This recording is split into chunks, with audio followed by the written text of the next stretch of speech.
బైబిల్లో రాయబడిన మాట, వారి కేకలే చెప్పండి గెలిచేయండి.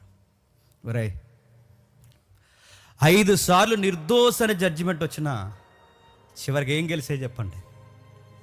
ఆ నోరే గెలిచింది, ఆ కేకలే గెలిచాయి, చంపిస్తారు.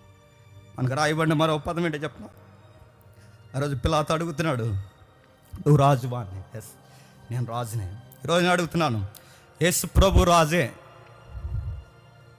రాజుగా నువ్వు స్వీకరించగలవా?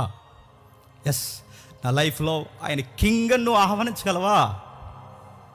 నా కింగ్ కొరకు నేను అన్నీ మానుకోగలను నువ్వు అనగలవా?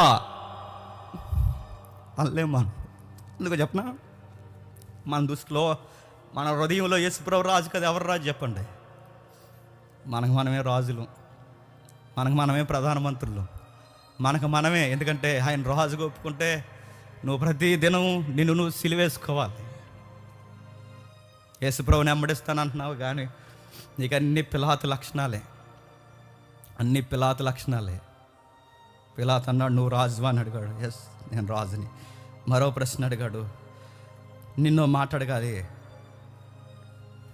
నాకు విడిపించే అవకాశం ఉంది, నువ్వు ఒప్పుకుంటే నేను విడిపిస్తాను. నిన్ను ప్రశ్న అడుగుతున్నాను, నేను విడిపిస్తాను, నాతో మాట్లాడవా అన్నాడు. మాట్లాడిన కానీ ఒక మాట చెప్తాను, నా తండ్రి పర్మిషన్ ఇస్తే తప్ప ఎవడో నన్ను ఏం చేయలేవు, నువ్వు కూడా ఏం చేయలేవు. నీకు ఇదే నేను చెప్తాను, ఎందుకని నేను ఎక్కువ మాట్లాడను. మీరు చేయాలనుకున్నది త్వరగా చేసేయండి, త్వరగా చేసి